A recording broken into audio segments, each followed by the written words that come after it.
went in and told him, "The Lord says you won't ever get well. You are going to die, so you had better start doing what needs to be done." Naranasan na ba natin yan sa mahal natin sa buhay na nataningan? Sinabi, ikaw, 2 linggo ka na lang, 1 buwan ka na lang, 6 na buwan ka na lang, etc. etc. Itong si Haring Hezekiah, ang pumunta sa kanya yung propeta, a very, very reliable prophet.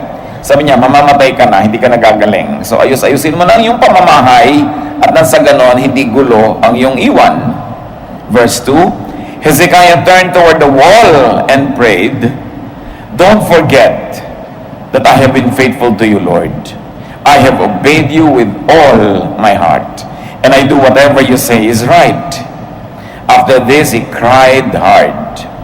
Before Isaiah got to the middle court of the palace, the Lord sent him back to Hezekiah with this message.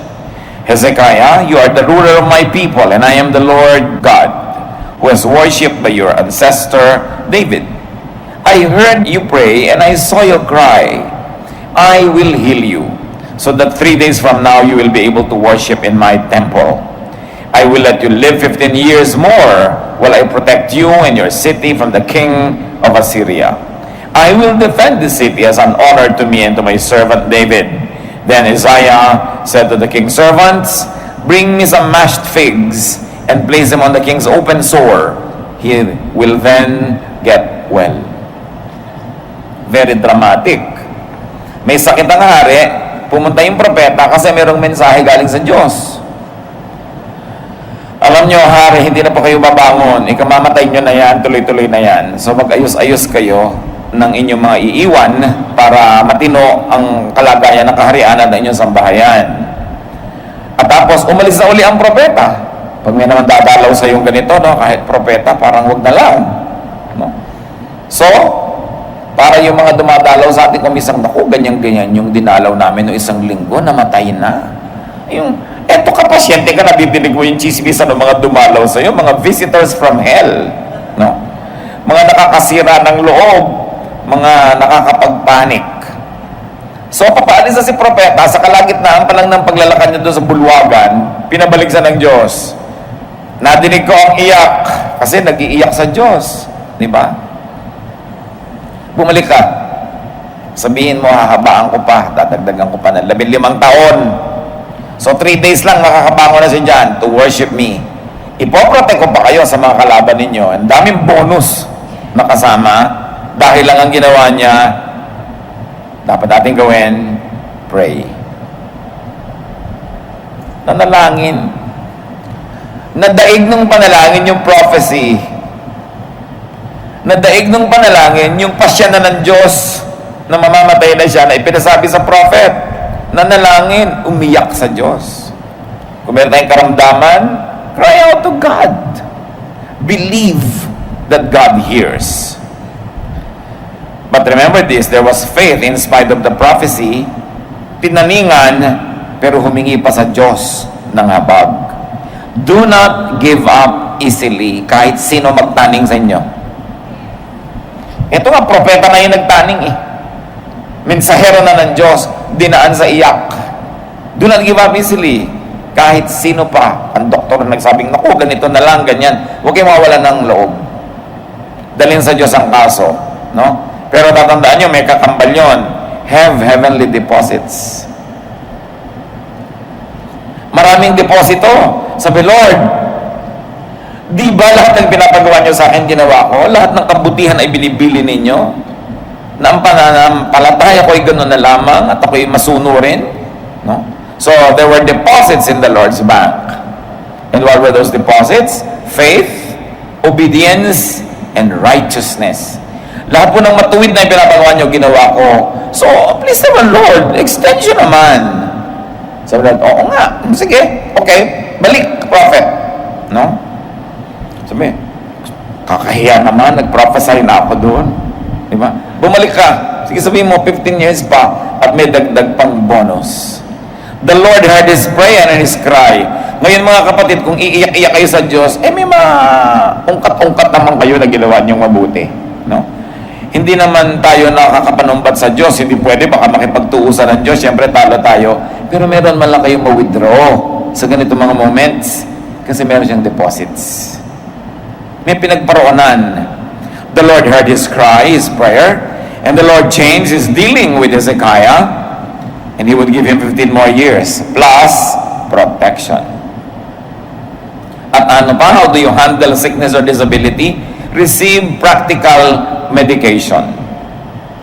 Matapos sabihin ng Diyos na, o sige, dadagdagan pa natin ang buhay niya. Pumunta ang propeta, sabi niya, madadagdagan ka pa, 15 taon. Tapos nagbilin siya, etong itapal niya sa mga sugat niya, gagaling. Alam naman pala ng propeta, ang itatapal, hindi ipinayo. No? Kasi hindi naman nga ipinapapayo sa kanya.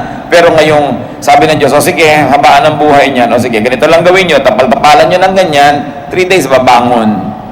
He received practical medication.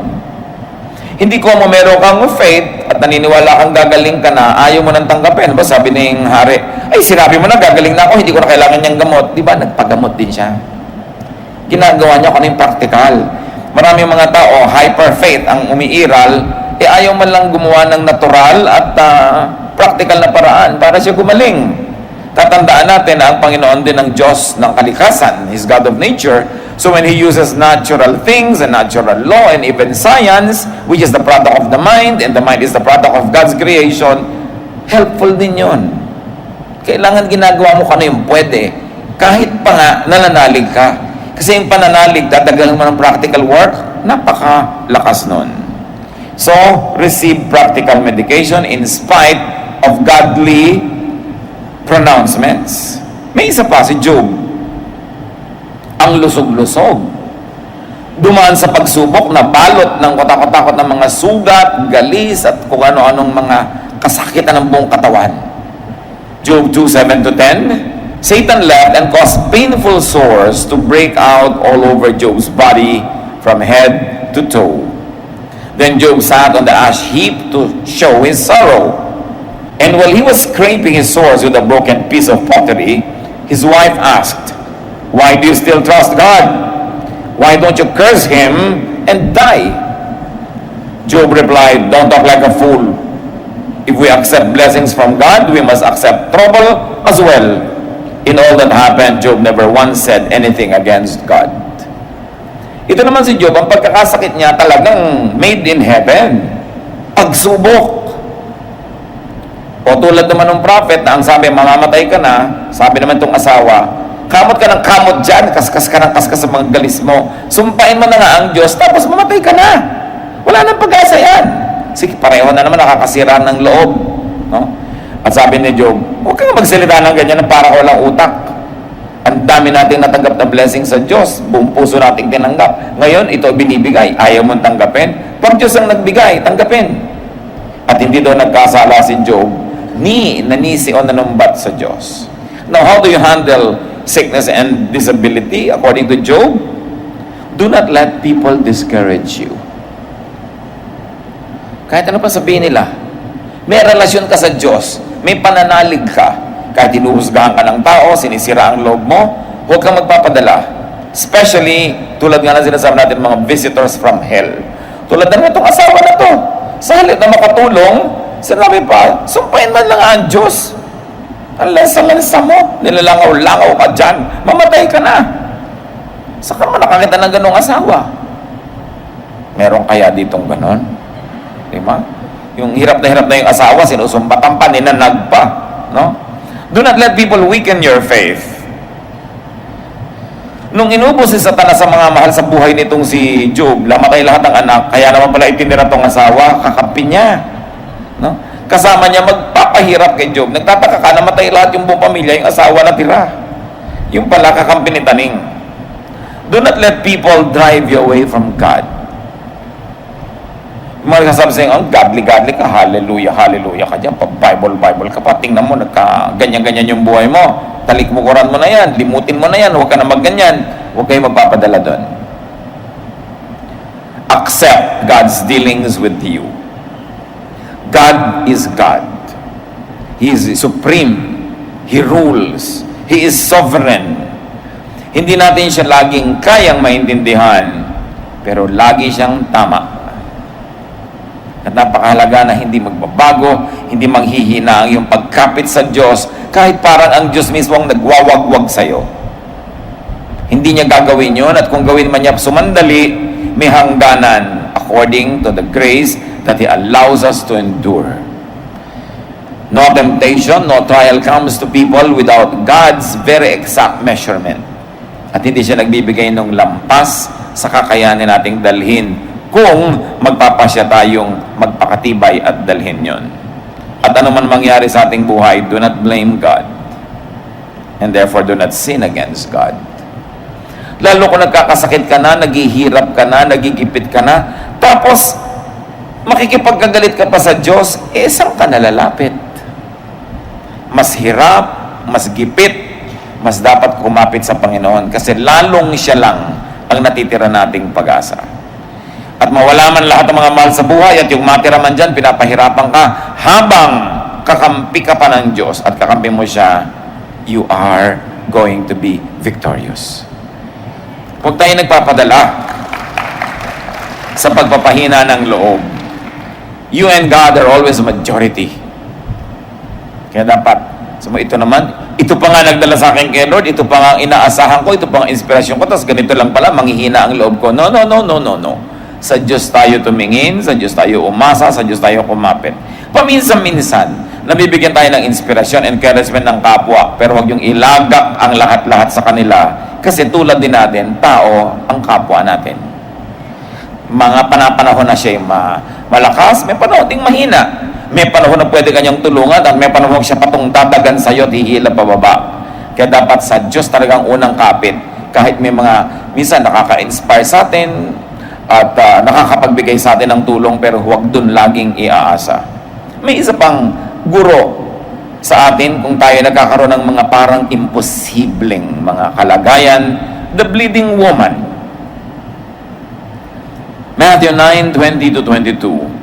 A woman who had been bleeding for 12 years came up behind Jesus and barely touched His clothes. She had said to herself, "If I can just touch His clothes, I will get well." Jesus turned, He saw the woman and said, "Don't worry, you are now well because of your faith." At that moment, she was healed. Gumawa ng paraan ang babaeng ito. So anong dapat natin gawin mga kapatid? Kung meron tayong mga karamdaman na saan mo man dalhin, hindi gumaling-galing, touch Jesus. Connect with God. At huwag kayong papayag na may pipigil sa inyo. Unang-una, she was bleeding. She should have not touched Jesus. Kasi she was considered unclean. Pero si Jesus yun eh. Huwag yung sabihin, ako hindi na ako kayang tulungan ng Diyos o nakakahiya na sa Diyos, ang lalalala ko na. Walang hindi kaya ang Panginoon. Ngayon, yung iba nakakahipo sa Panginoon, nandyan naman, pero bakit wala nangyayari? May kulang, pananalig. Sabi niya, mahipo ko lang. Hindi naman yung tela yung nagpagaling eh. Yung connection niya, symbolized by that act.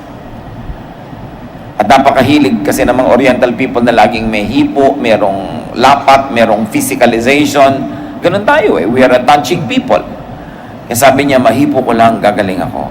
Paano nyo hihipuin ang laylayan ng damit ni Jesus? Wala naman siya at hindi naman siya naglalakad sa ating paligid. Siyempre, when we pray, when we read the Bible, when we let the Holy Spirit explain to us the mysteries of God's words, and when we obey, we are touching Jesus.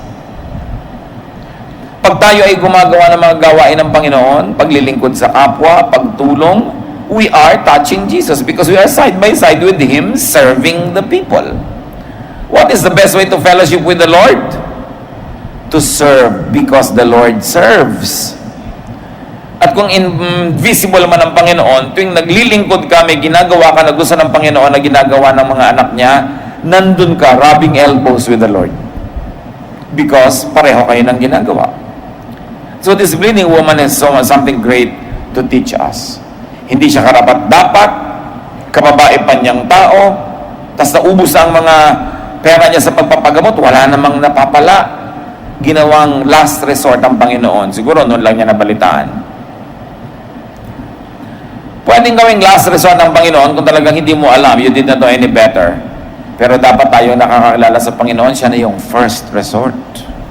Siya na agad, hindi yung, uy, wala na tayong magawa, mag-pray na lang tayo. Pray agad, yun ang una. Tulad ng ginawa ng hari.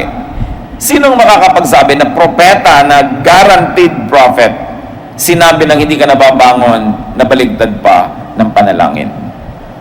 Sino ang mga tunay na malalakas na tao? Yung taong nananalangin. Sino ang tunay na mga makakapagpabago ng kalagayan niya, ng kapaligiran ng mundo? Yung taong may pananalig at nananalangin.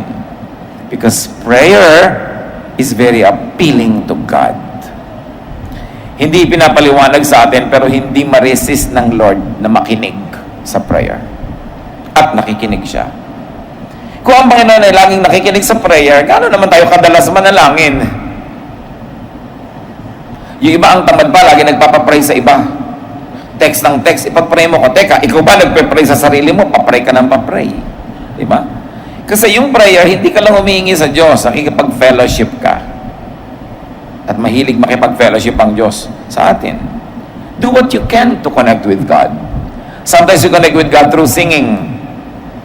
Pag kumakanta ka, talagang nakokonect yung spirit mo sa Panginoon. Hindi ba may parang halos himalayang musika? Kumakanta ka, lalo dinidibdib mo, may nangyayari sa'yo. Parang kulang na lang umangat ka sa lupa dahil talagang nalilift up ka. So you get connected. When you read the Word of God, you get connected. When you meditate, you get connected. When you do Christ's work, you get connected. So believe in the Lord and believe in miracles. Sabi ng babae, mahipo ko lang. Naniniwala, walang kaduda-duda, naganap. Kahit walang permiso ng Panginoon, nangyari. Kasi ang kapangyarihan ng Diyos, available, open to all. Hindi mo na kailangan lagi ipagpaalam. Dahil alam na natin ang kalooban niya, yung mabuti para sa atin. Si Saul, isang hari na who fell out of grace. Dati siya yung uso sa blessing ng Diyos. Tapos marami siyang pinaggagawa na wala yung blessing sa kanya. At hindi lang yon, nagkaroon siya ng grave and deep depression. Maraming mga psychiatrists at mga clinical counselors, ang basa nila sa nangyari kay Saul, it was what? Deep depression. Yun nangyari sa kanya. 1 Samuel 16:14 to 23. Ngayon, hindi na to sakit ng katawan, sakit ng isip at damdamin. The Spirit of the Lord had left Saul, and an evil spirit from the Lord was terrifying him. It's an evil spirit from God that's frightening you. Saul's official told him. Galing nila na diagnose sila, yung pinanggagalingan ng problema niya. Hindi siya makatulog, siya balisang-balisa, laging ninenervyos at natakot, nagkakaroon siya ng mga phobia, pinagpapawisan ng malamig, hindi makatulog sa gabi, akala mo laging may nagpapahirap sa kanyang kalooban, binabangungot, lahat ng mga hirap na yan. Sabi niya, may masamang espiritu na pinayagan ng Diyos, nangat-ngatin niyang mga utak mo, no? Torturing you. Your Majesty, verse 16, let us go and look for someone who is good at playing the harp. He can play for you whenever the evil spirit from God bothers you, and you will feel better. All right, Saul answered, find me someone who is good at playing the harp and bring him here. A man named Jesse who lives in Bethlehem has a son who can play the harp, one official said. He's a brave warrior. He's good looking. He can speak well, and the Lord is with him. Saul sent a message to Jesse, tell your son David to leave your sheep and come here to me. David went to Saul and started working for him. Saul liked him so much that he put David in charge of carrying his weapons. Not long after this, Saul sent another message to Jesse. I really like David. Please let him stay with me. Whenever the evil spirit from God bothered Saul, David would play his harp. Saul would relax and feel better, and the evil spirit would go away. Pay attention to details. Sobrang depression ang nangyayari sa haring ito. Ang payo sa kanya, spiritual ang problema mo or mental. or emotional. In other words, it's not a physical sickness. Ang kailangan mo, may mag-minister sa iyong spirito. Sabi ng mga tao, kailangan makahanap tayo ng magaling na musician. At pagka nagkakaganyan-ganyan ka, naririndi, natatakot, na stress, tutugtog siya. Marerelax ka. At pag narelax ka, lalayas ang masamang espiritu. At sabi nga ni Saul, sige, humanap. Nakita si David. Sabi, nakita na namin. Matapang. Siyempre, pag mahina loob mo, kailangan mo kasama buo loob. No? Yung sabi, huwag ka matakot dyan, ganyan lang yan, kaya natin yan with the Lord's help. Sabi, matapang, good looking. Alam niyo yung kagandahan, kung minsan minamaliit ng mga Kristiyano, di ba? Akala mo naman ayaw nilang gumanda. No? Pero, hindi lang pala talaga maganda, kaya binabaliwala na lang yung kagandahan. May ministry ang kagandahan. At syempre, physically, lahat naman maganda sa Panginoon, meron lang tayong standard na sinusunod, yung iba tuloy nagmumukhang hindi maganda. Pero sabi, ito magandang lalaki. At masarap magsalita ito, masarap pakinggan. He speaks well. At higit sa lahat, kinakasihan siya ng Espiritu ng Diyos. Kita niyo yung mga qualification na pwedeng tumulong doon sa nababagabag. Ngayon, masama na loob mo, natatakot ka na, ninenervyos ka na, tapos yung asawa mo na hindi nagsusuklay. Hindi maganda. Di ba? Pag nakita mo, nagugulat ka, lalo't gabi. So, paano ang minister nang hindi ka maayos, mukha kang sa burayray, di ba? Tapos ikaw yung number one na ninenervyos. May sakit yung asawa mo, ako, dinenervyos ko. Ikaw na nauunang naninigas doon. Paano ka magme-minister?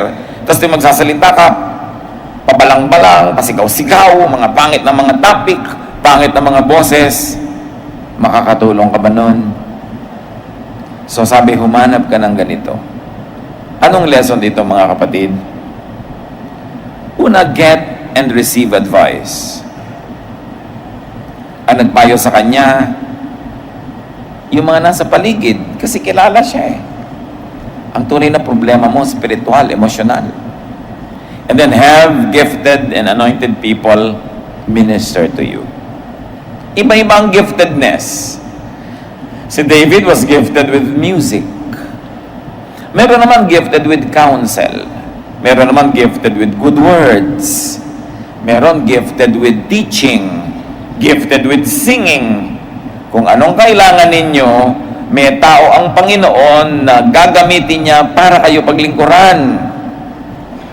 At sinadya ng Panginoon ang mga gifts na ito, ikinalat niya sa iba't ibang tao para kailangan natin ang isa't isa.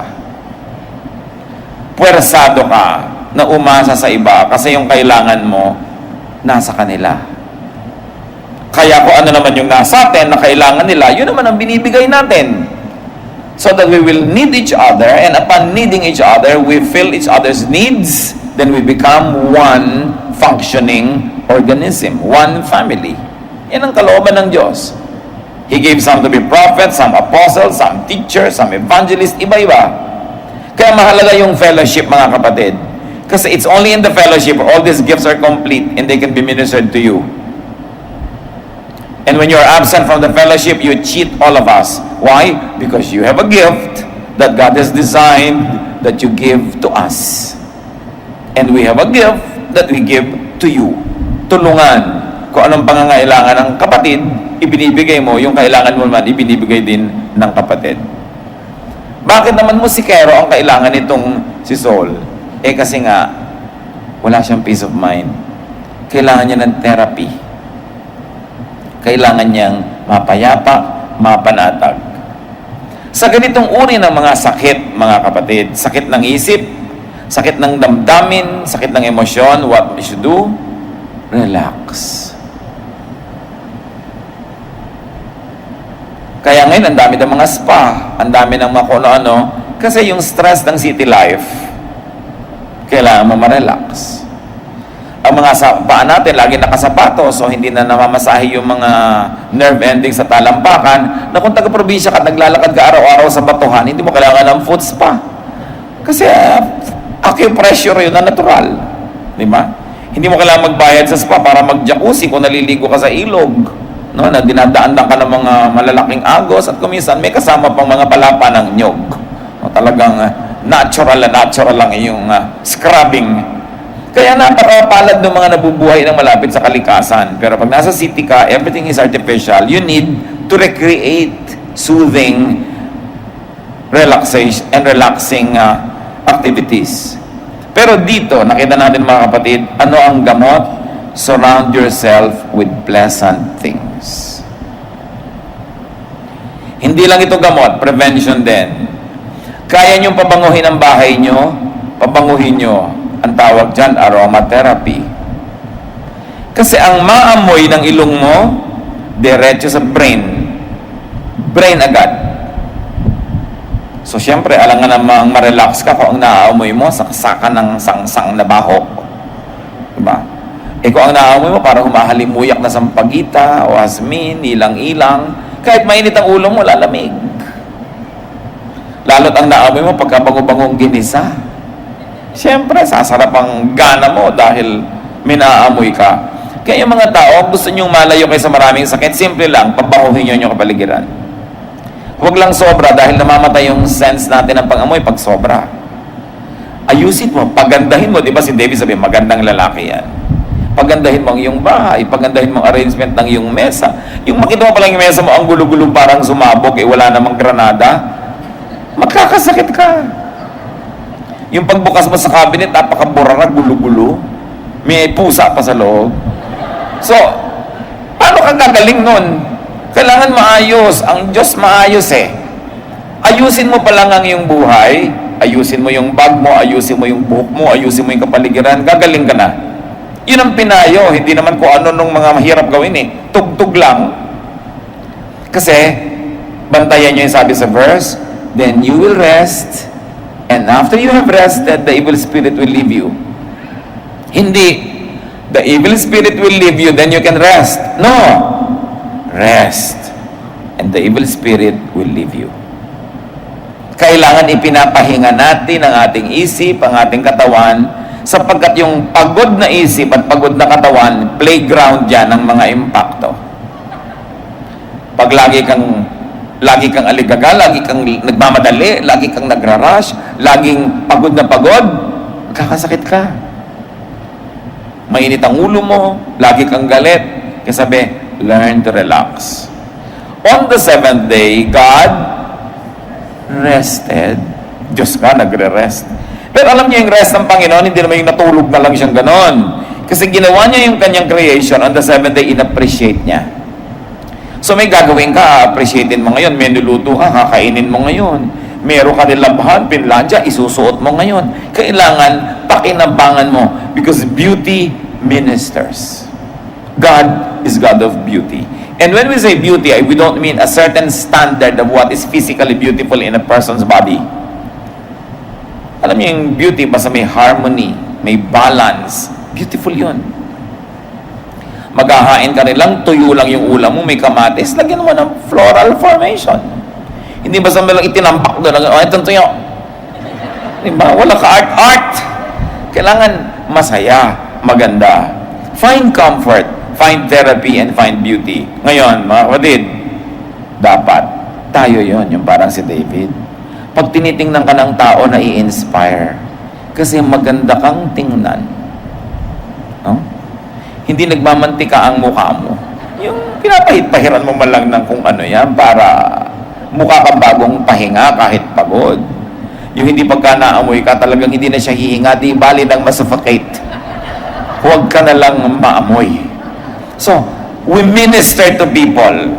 Yung paglilinis mo sa katawan mo, sa environment mo, ministry yan. Hindi lang yung pagkanta sa choir o pagpipreach ang ministry.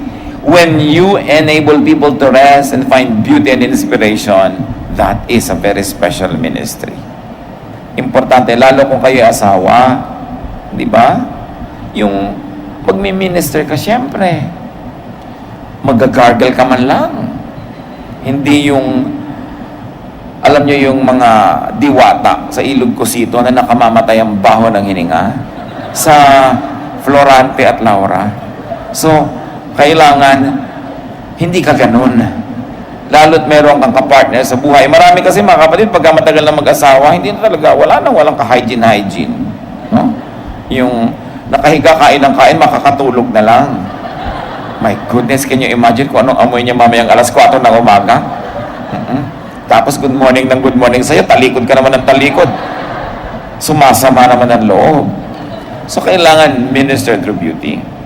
When sick or disabled, do this. Get these things.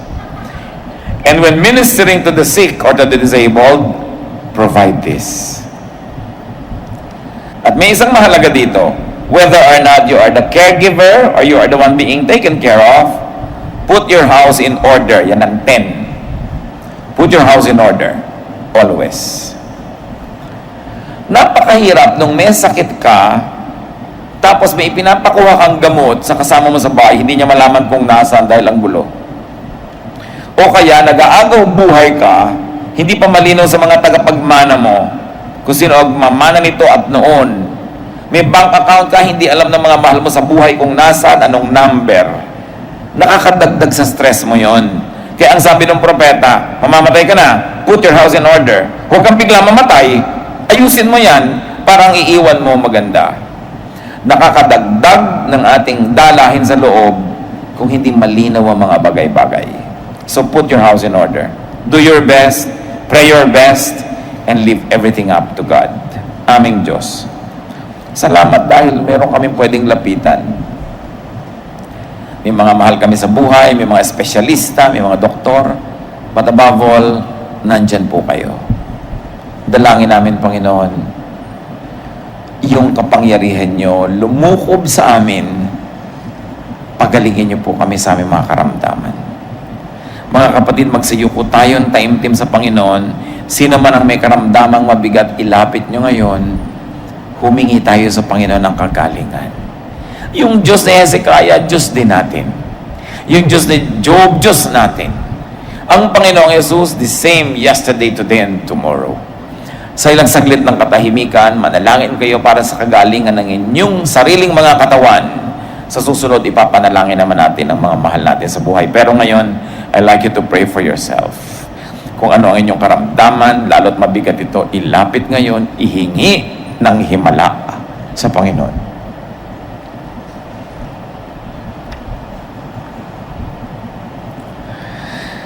At nais ko ipanalangin din kayo, kayong may mga dinaramdam, yung sa palagay nyo talagang mabigat na mga karamdaman, hindi lang common cold, hindi lang ordinaryo, kundi may kabigatan. We're going to pray, we're going to ask God to touch your body. We're going to ask God to move in our midst and do what is good at. Yes, say, Lord, I want your healing. I want your touch right now. Tumadalangin ako, Panginoon, kayo lang ang tunay na walang mintis kung magpagaling. Mga kapatid, kung meron kayong pananagutan at alam nyo yon, kung ba't kayo may karamdaman, halimbawa kayo nagpabaya sa sarili o napilitang kayo magpabaya, kung ano man yon, kung meron kayong dapat ihingi ng tawad sa Diyos dahil may pananagutan, ihingi nyo muna ng tawad ngayon.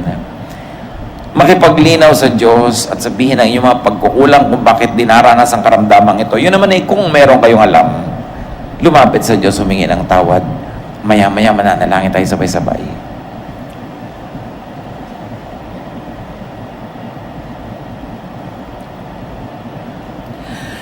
Ama namin sa langit, kayo na nakakaalam ng kalagayan ng bawat katawan namin. Kayo na hindi namin pwedeng paglihiman kung paano kami nag-alaga o nagpabaya sa mga katawan namin. Kung meron kami mga pagkukulang na alam, Panginoon, patawarin niyo po kami. At maging mga hindi namin alam, nagkulang pala kami sa aming mga sariling katawan, patawarin niyo rin kami. Ang tapos ay tapos na, hindi na namin maibalik, humihingi kami, Panginoon, ng pagpapagaling niyo. Na yung pagkukulang namin sa mga sarili naming katawan, kayo po ang magpuno. At ngayon wala kaming alinlangan, Panginoon, naririnig niyo kami, at wala kaming alinlangan sa iyong kapangyarihan, loobin mo, naghumaling ang bawat isang lumalapit ngayon. Hipuin mo ang kahuli-huli ang himay-may na aming laman, ang kaloob-looban ng aming katawan, maging ang labas. Hipuin mo kami, Panginoon, at kami biyayaan ninyo ng kapangyarihang gumaling. Patawarin nyo kami sa aming mga pagkukulang, punuin nyo kami ng inyong kapangyarihan, at palakasin nyo kami. Panginoon, nawa, sa pagpapagaling nyo, sa inyong pagtuturo sa amin kung paano lubos nagagaling. Doon sa mga ang paggaling ay dahan-dahan. At doon naman sa mga biglaan yung pinapagaling ngayon, Panginoon. Sa aming lahat, iba't ibang kaso, turuan mo kami tulad ng ginawa ni Hezekiah. Matapos gumaling, sumamba. Nang kauna-unahan niyang inasikaso, pagbangon mula sa kanyang banig ng karamdaman, ay sumamba. Ituro mo sa amin, Panginoon, ang lakas namin magamit sa pagsamba sa inyo, unang-una, sa paglilingkod sa inyo at sa aming kapwa, at upang tamasahin din namin ang magagandang bagay na niloloob mong malasap namin sa pahiram na buhay na ito. Ituro mo sa mga kapatid na ito, Panginoon, kung saan kukuha ng mga lunas, kung saan kukuha ng mga David na makaka-minister sa kanila, kung saan at papaano magre-relax, at nang sa ganon, ang katawan iwan ng mga masasamang espiritu na ayaw naman sa amin kung kami relax. Gustong gusto ng mga espiritong ito na kami ay mga aligaga at mga lito at mga nagmamadali. So ituro mo sa amin, Lord, to pace ourselves, to relax in the right moments, so we will not be breeding ground for evil spirits. At nawa, Panginoon, sa pagpapagaling niyo sa amin, mabigyan namin ng kaluwalhatian kayo sa aming lakas. Sa mga kapatid na narito, wala namang inilalapit sa inyong mga anumang malalaking karamdaman, salamat po. At nawa, bukod sa mga hindi namin alam, ay talagang napakalakas ng aming mga katawan. Bigyan mo ng katuturan ng buhay namin, Panginoon. Hindi lang para sa sarili ang lakas, kundi magamit sa mga mas dakilang bagay. Pero kasama na rin na magamit namin para sa mga personal na bagay na kayo rin ang may kagustuhang lasapin namin. Mga kapatid, sa inyong pagtayo, sa inyong pananalig, tanggapin ninyo mula sa Panginoon na inyong hinihingi ng may bukas na puso, may pananalig at may pasalamat. At loobin nawa ng Panginoon na paggalingin kayo ng lubos at agad-agad. At kung may iba siyang paraan at dahan-dahan, magkaroon tayo ng bukas na isip at makitang kumikilos ang Panginoon sa ating buhay. Mga kapatid, sa pangalan ng Panginoong Yesus, tanggapin ninyo ang kanyang kabutihan, ang kanyang pagpapalakas at pagpapagaling. Panginoon, salamat Ama. Pinupuri namin kayo sa araw ng pagpapagaling ninyo.